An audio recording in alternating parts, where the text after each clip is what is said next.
이제 와서 엄마 소리 듣고 싶어요? 날 버릴 때는 아무렇지도 않더니. 그때 어쩔 수 없었어. 나도 힘들었단다. 힘들었다고. 내 인생은 난 엄마라는 존재 없이 살아왔어. 근데 이제 와서 변명하면 다 해결돼요. 너라도 내 마음 이해해줘야지. 웃기시네. 내 인생을 송두리째 망쳐놓고 이제 와서 이해해달라고요. 내가 엄마 없는 세월을 어떻게 버텼는지 알아요. 그래도 난 널 사랑했어. 사랑. 그게 사랑이었어요? 그러면 날 찾지 않았어요? 왜 30년 동안 나 몰래 살았어요? 됐어요. 어차피 당신도 날 버린 사실은 못 바꾸잖아. 여러분, 시어머니가 며느리한테 다음엔 더 잘해야지라고 말하면 무슨 뜻인지 아시나요? 저는 그 말을 듣고 한동안 아무 말도 할 수 없었습니다. 좋은 며느리가 되기 위해 노력했지만 결국 저는 제 존재 자체를 부정당하고 있었던 거죠. 그런데 어느 날 시어머니에게 숨겨진 충격적인 비밀을 알게 됐습니다.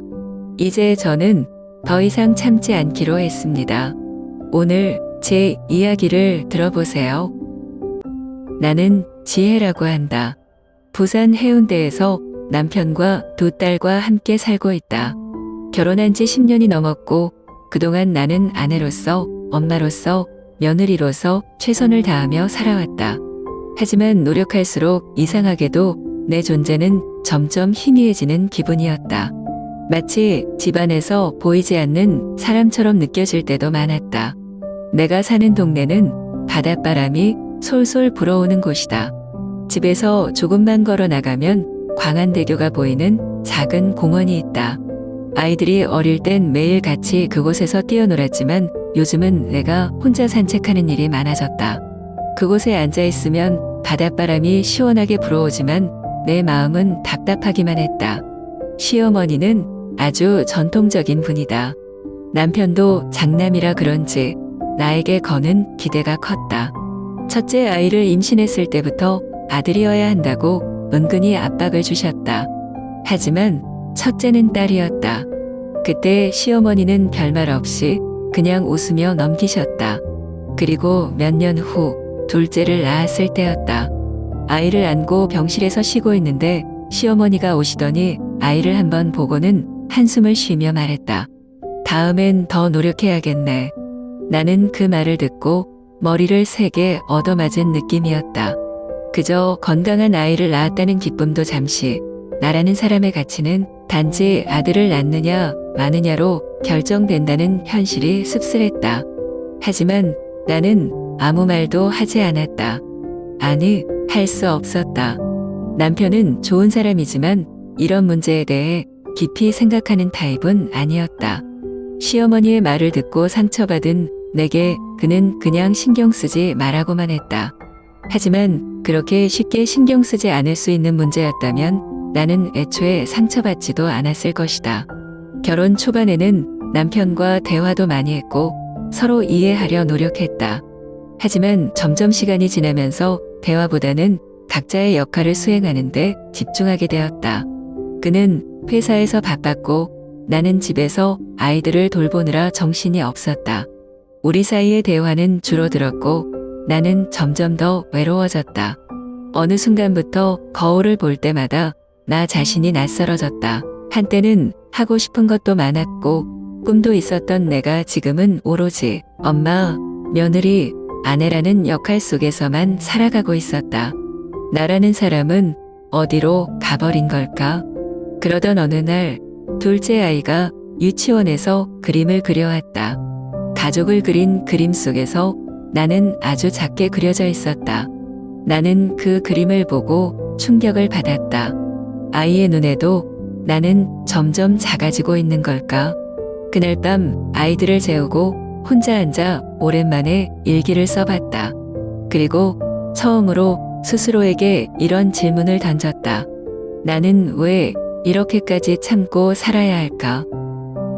시간은 흘러갔고 내 삶은 변함없이 같은 패턴을 반복하고 있었다. 시어머니는 여전히 날 향해 보이지 않는 압박을 가했고 남편은 언제나처럼 조용히 그걸 받아들이고 있었다. 나는 계속 참고 살면 언젠가 모든 게 나아질 거라고 믿었지만 이제는 알겠다. 그건 착각이었다. 어느 날 저녁 아이들과 거실에서 책을 읽어주고 있는데 첫째 지우가 조심스럽게 물었다. 엄마, 할머니는 나 안 좋아해? 나는 순간 당황해서 지우를 바라봤다.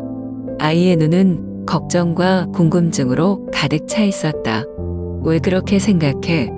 할머니가 항상 동생한테만 맛있는 거 챙겨주고 나한텐 그냥 착하게 행동해야지 이런 말만 하잖아. 그리고 전에 엄마한테도 다음엔 더 잘해야지라고 했잖아. 그거 아들이 아니어서 그런 거지? 나는 뭐라고 대답해야 할지 몰랐다. 순간 가슴이 철렁 내려앉았다.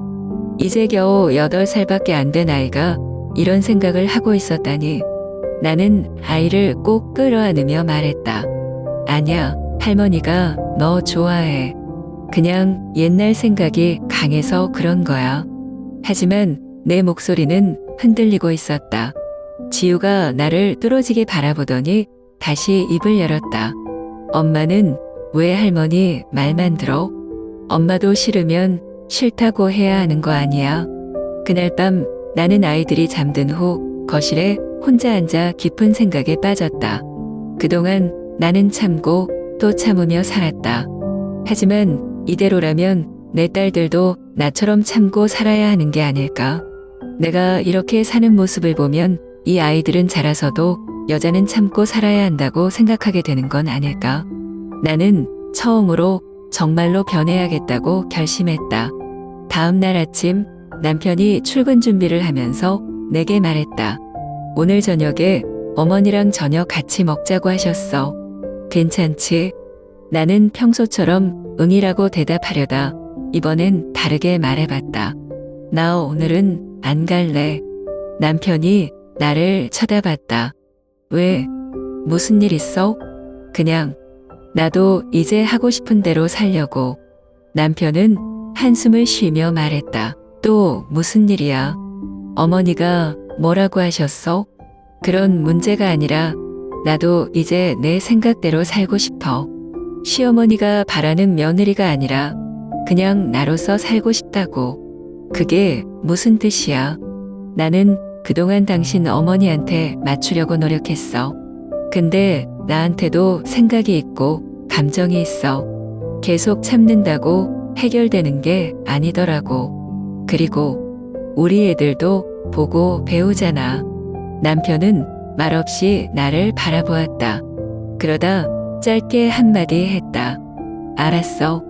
내가 그렇게 생각한다면. 그날 저녁 나는 처음으로 시어머니의 저녁 초대를 거절했다. 내 인생에서 아주 작은 변화였지만 내겐 너무나도 큰 의미였다. 나는 그렇게 조금씩 나 자신을 되찾기 시작했다. 그날 이후 나는 시어머니 앞에서 예전처럼 조용히 고개를 끄덕이거나 억지로 미소를 짓지 않기로 했다. 처음부터 큰 소리를 낼 필요는 없었다. 하지만 내 생각을 말하고 싫은 건 싫다고 표현하는 것부터 시작하기로 했다. 일요일 오후 가족끼리 점심을 먹고 난 뒤 거실에서 다 같이 TV를 보고 있었다. 아이들은 바닥에 앉아 그림을 그리고 있었고 남편은 핸드폰을 만지작거리고 있었다. 그때 시어머니가 갑자기 한숨을 쉬며 말했다. 딸만 둘이라 앞으로 이 집안은 어쩌니? 그래도 아들이 있어야 하는데. 나는 순간 머리가 띵해지는 기분이 들었다. 한두 번 들은 말도 아니었지만 이제는 더 이상 모른 척하고 넘어가고 싶지 않았다. 어머니, 그런 말씀 이제 그만해 주세요. 시어머니가 나를 쳐다보며 눈살을 찌푸렸다. 뭐가 문제라고 그래? 저희 아이들이 저런 말을 듣고 자라면 안 돼요. 지우가 전에 저한테 이런 질문을 했어요. 할머니는 왜 나보다 동생을 더 좋아해? 라고요. 이제 고작 8살인데 벌써 그런 걸 느낀다는 게 슬프지 않으세요? 넌 아직 어려서 몰라. 남자애가 있어야 가문을 이어가지. 이건 그냥 우리 때부터 내려온 거야. 그럼 제 딸들은 뭔가요? 이 집에서 덜 소중한 존재인가요? 저한테는 제 딸들이 세상에서 가장 소중해요. 그리고 아이들도 스스로 귀한 존재라고 느끼면서 자라야 해요. 시어머니는 기가 막힌다는 듯이 웃으셨다. 너 요즘 왜 이렇게 말대답이 많아졌니? 저는 얌전히 듣더니만 전에는 몰랐어요. 하지만 이제는 알겠어요. 제가 계속 참으면 제 딸들도 저처럼 참고 살 거예요. 저는 그런 모습 보이고 싶지 않아요. 옆에서 듣고 있던 남편이 갑자기 끼어들었다. 지혜야, 그냥 넘겨. 어머니도 우리 걱정돼서 하시는 말씀인데 왜 이렇게 예민하게 받아들여? 예민한 게 아니야. 나는 그냥 내 의견을 말하는 거야. 당신은 늘 어머니 편만 들면서 내가 왜 이런 기분이 드는지 생각해 본 적 있어? 남편은 난감한 표정을 지었다. 나는 한숨을 쉬고 계속 말했다. 당신은 어머니 말이 그냥 옛날식 사고방식이라고 가볍게 넘길 수 있을지 몰라. 하지만 나는 매번 그 말을 들을 때마다 내 존재가 부정당하는 기분이야. 그리고 우리 애들도 똑같이 느낄 거야. 그렇다고 어머니랑 이렇게 대놓고 싸우겠다는 거야? 싸우려는 게 아니야. 그냥 이제는 내 생각을 말하겠다는 거야. 시어머니는 기분이 상한 듯이 자리에서 일어나 방으로 들어가 버렸다. 남편은 난처한 표정을 지었지만 나는 후회하지 않았다. 그날 이후 시어머니는 예전처럼 대놓고 아들을 낳아야 한다는 말씀을 하지는 않았다. 하지만 분위기가 조금 서먹해진 건 사실이었다. 남편도 한동안 어색한 기색이었고 가끔은 나를 이해하지 못하겠다는 듯이 바라보기도 했다. 하지만 나는 변화를 느꼈다. 더 이상 순종적인 며느리로 살아야 한다는 압박에서 조금씩 벗어나고 있었다. 그리고 무엇보다도 지우와 수아가 나를 보는 눈빛이 달라졌다. 어느 날 밤 아이들을 재우기 전에 지우가 내 옆에 와서 조용히 말했다. 엄마, 나 커서 엄마처럼 될 거야. 엄마처럼. 응, 싫은 건 싫다고 말할 수 있는 사람. 나는 순간 울컥했지만 웃으며 지우를 꼭 안아줬다. 나는 이제 더 이상 참는 며느리가 아니다. 그리고 내 딸들에게도 참고만 사는 여자가 되라고 가르치지 않을 것이다. 시어머니가 우리 집으로 이사 온 지 한 달쯤 되었을 때부터 이상한 점들이 하나둘씩 눈에 띄기 시작했다. 처음에는 그저 나만의 기분 탓이라고 생각했다. 하지만 시간이 지날수록 뭔가 숨겨진 게 있다는 확신이 들었다. 시어머니는 밤이 되면 꼭 누군가와 통화를 했다. 항상 조용한 목소리였지만 어딘가 불안하고 조급해 보였다. 특히 밤 10시쯤이 되면 방에 들어가 문을 닫고 긴 통화를 했는데 대화 내용은 항상 비슷했다. 어떻게 지내? 잘 지내고 있는 거지? 돈은 부족하지 않아. 다음에 꼭 다시 만나자. 나는 처음엔 별 생각 없이 넘겼지만 어느 날 우연히 시어머니가 통화 중에 한 이름을 언급하는 걸 듣고 말았다. 현서가.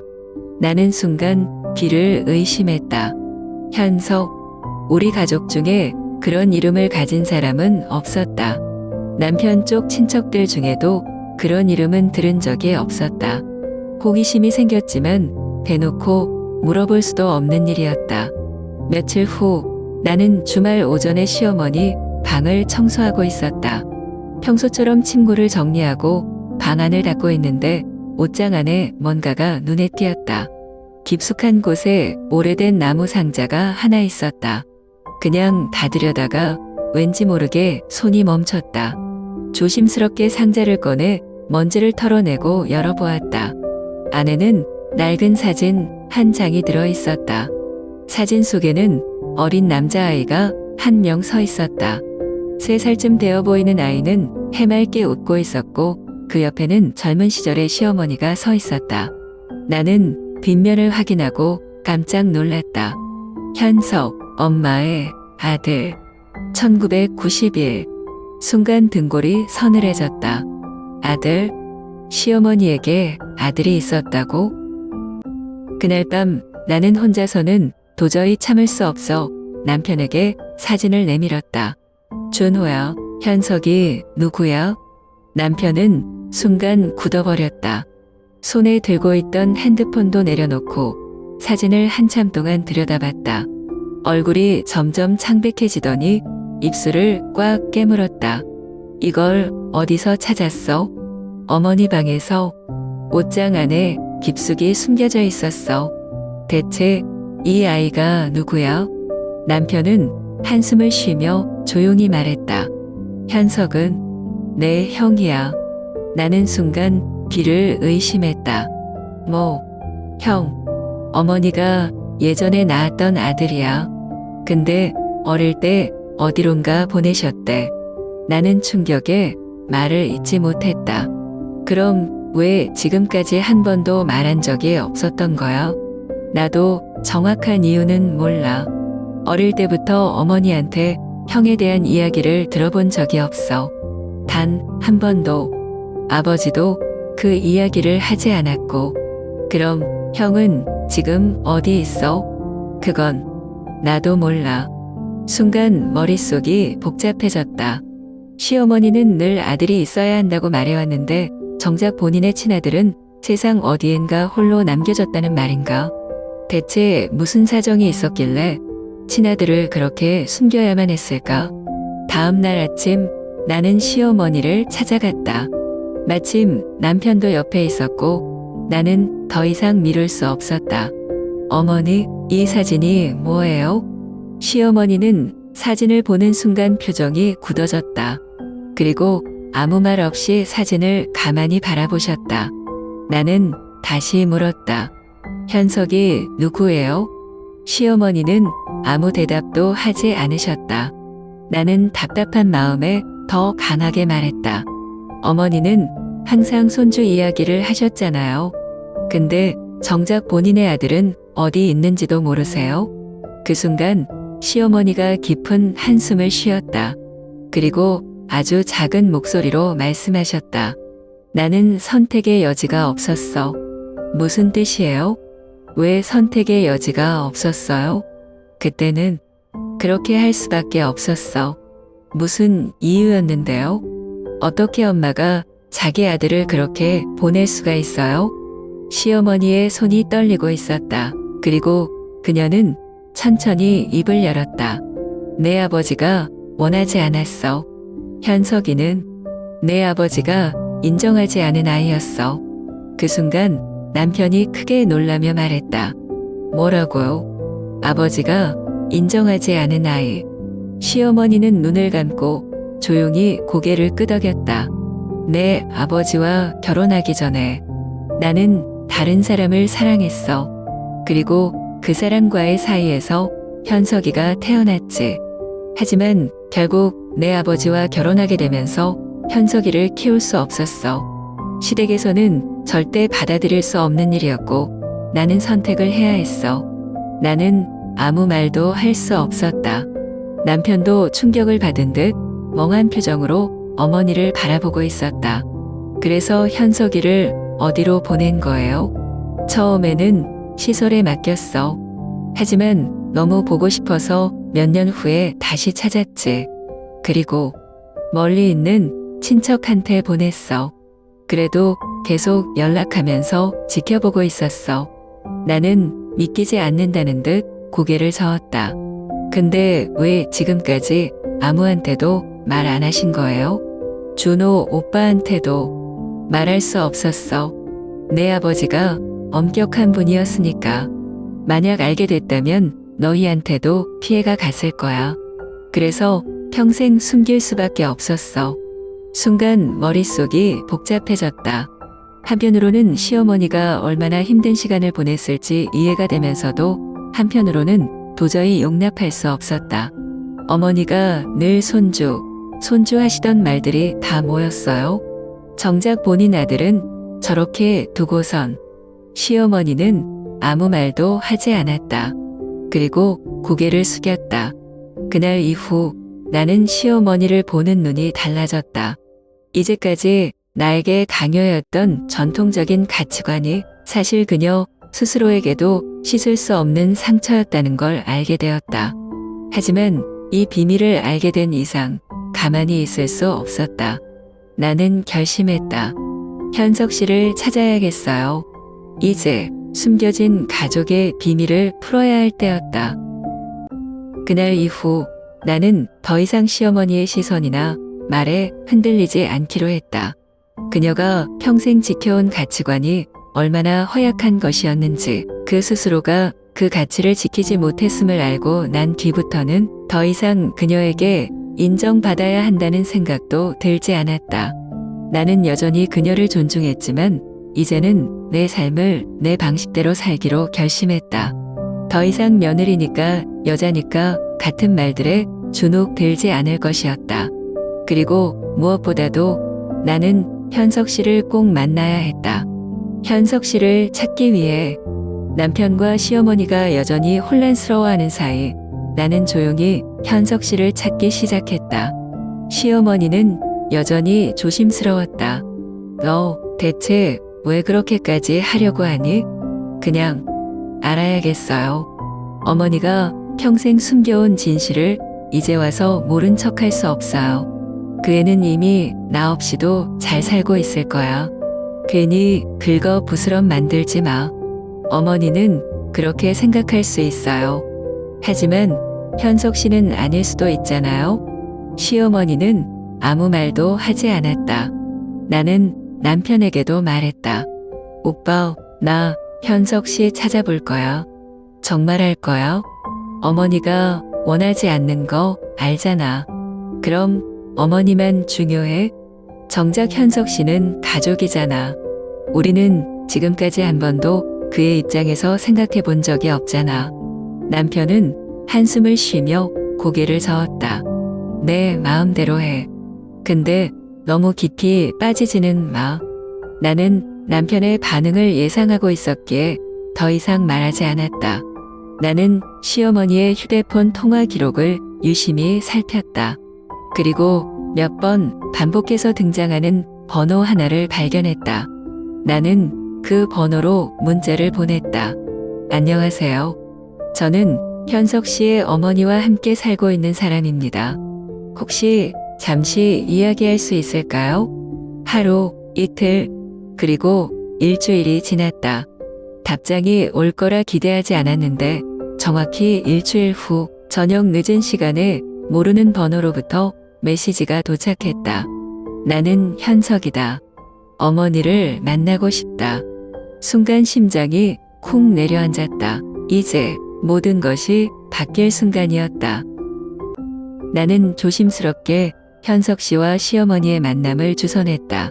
장소는 집 근처의 조용한 카페였다. 부산 남포동에 있는 한적한 카페. 평소에는 사람들이 많지만 평일 오후라 다행히 손님이 거의 없었다. 나는 시어머니가 너무 놀라지 않도록 미리 말씀을 드렸다. 어머니, 현석 씨가 만나고 싶대요. 시어머니는 순간 손에 들고 있던 컵을 떨어뜨릴 뻔했다. 뭐, 현석이가 날 만나겠다고? 네, 직접 듣고 싶대요. 어머니가 왜 그럴 수밖에 없었는지. 시어머니는 한참 동안 아무 말도 하지 않았다.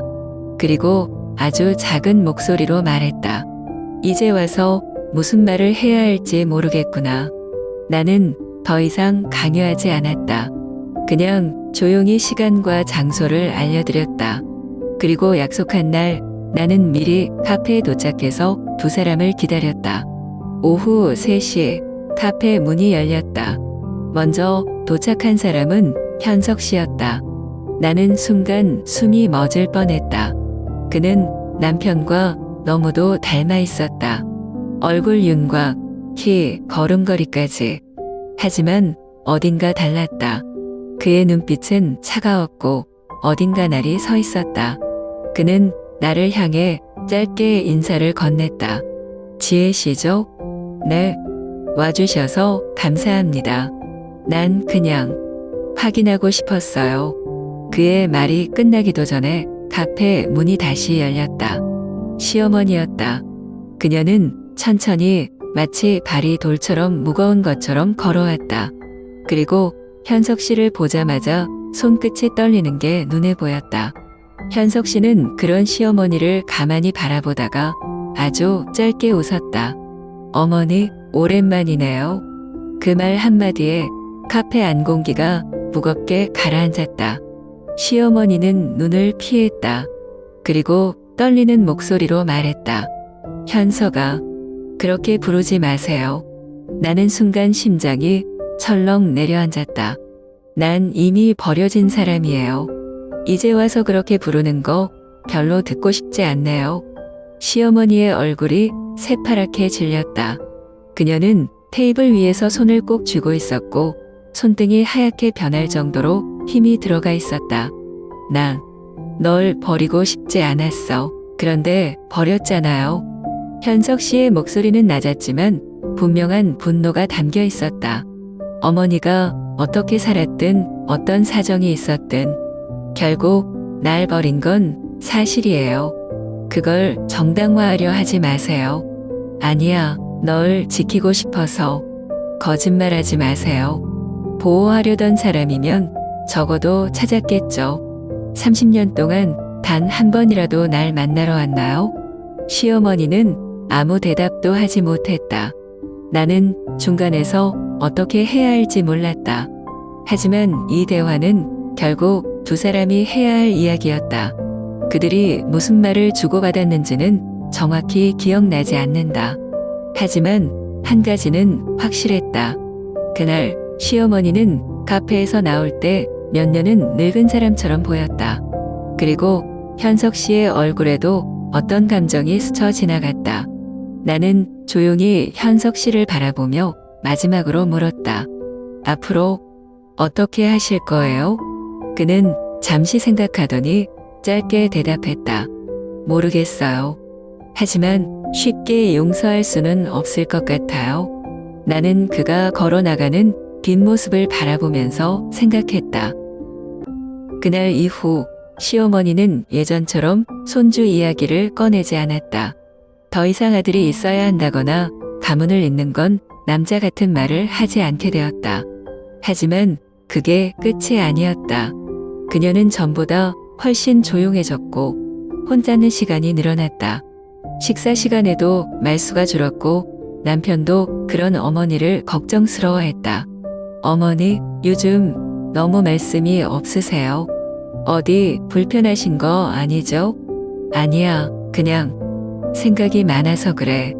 무슨 생각이신데요? 그냥 이제까지 내가 살아온 방식에 대해서. 그 대화는 거기서 끝났다. 하지만 나는 시어머니가 무언가를 깊이 후회하고 있다는 걸 알 수 있었다. 어느 날 밤 아이들을 재운 후 부엌에서 차를 한 잔 따르고 있는데 거실이 조용하지 않았다. 나는 조용히 걸어가서 확인해 보았다. 시어머니가 아이들 방 앞에 서 있었다. 문이 살짝 열려 있었고 안에서는 지호와 수아가 나란히 자고 있었다. 시어머니는 문을 닫지 않은 채 조용히 아이들을 바라보고 있었다. 나는 그 모습을 보며 말없이 지켜봤다. 그러다 시어머니가 아주 작은 목소리로 중얼거렸다. 나는 평생 아들만 중요하다고 생각했는데 내가 틀렸구나. 그 말에 순간 가슴이 뭉클해졌다. 나는 아무 말도 하지 않았다. 아마 지금 이 순간 시어머니가 처음으로 자신의 잘못을 스스로 인정하고 있었기 때문일 것이다. 내가 아무리 말해도 이해하지 못했던 것들을 이제는 본인이 깨닫고 계셨다. 그렇게 몇 분 동안 조용히 서 있다가 시어머니는 살며시 문을 닫고 나를 바라보았다. 지혜야. 네, 어머니. 내가 맞았어. 나는 이제까지 너무 많은 걸 강요했어. 나는 그 말을 듣고 천천히 고개를 끄덕였다. 이제라도 그렇게 생각해 주셔서 감사해요. 현석이도 지금이라도 용서해 줄까? 나는 잠시 고민하다가 말했다. 시간이 좀 필요할 거예요. 하지만 어머니가 진심이라면 언젠가 마음을 열지 않을까요? 시어머니는 조용히 고개를 끄덕였다. 그녀는 더 이상 과거를 바꿀 수 없지만 적어도 미래는 바꿀 수 있을 것이다. 나는 그렇게 믿고 싶었다. 시간이 지나면서 나는 한 가지 확실한 사실을 깨달았다. 나는 더 이상 남을 위해 나를 바꾸지 않을 것이다. 예전에는 시어머니께 인정받기 위해 노력했다. 좋은 며느리가 되면, 착한 아내가 되면, 엄마로서 희생하면 언젠가 내 자리도 인정받을 거라 믿었다. 하지만 이제는 안다. 그건 착각이었다. 나 자신의 가치는 다른 사람이 정해주는 게 아니다. 나는 더 이상 시어머니의 말 한마디에 상처받지 않는다. 남편이 무심한 반응을 보인다고 주눅 들지도 않는다. 그리고 무엇보다도 나는 내 딸들에게 참아야 한다는 말을 가르치지 않을 것이다. 이제 나는 내가 옳다고 믿는 대로 살아갈 것이다. 그게 진짜 행복이라는 걸 이제야 깨달았으니까. 어느 날 오후 시어머니와 단둘이 거실에 앉아 있을 때였다. 창문 너머로 봄 햇살이 부드럽게 들어왔고 아이들은 방에서 책을 읽고 있었다. 시어머니가 조용히 입을 열었다. 지혜야. 네, 어머니. 너는 현석이가 날 용서할 거라고 생각하니? 나는 순간 대답을 망설였다. 그리고 조용히 차 한 모금을 마신 후 말했다. 용서가 중요한 게 아니에요, 어머니. 그럼 뭐가 중요하답니니? 어머니가 정말 변할 수 있는지가 중요하죠. 용서는 받는 게 아니라 보여주는 거예요. 시어머니는 말없이 내 말을 곱씹듯 생각했다. 나는 그녀가 이제까지 어떤 삶을 살아왔는지 이해할 수 있다. 하지만 이해한다고 해서 과거가 사라지는 건 아니다. 이건 끝이 아니다. 이제야 진짜 이야기가 시작된 것이다.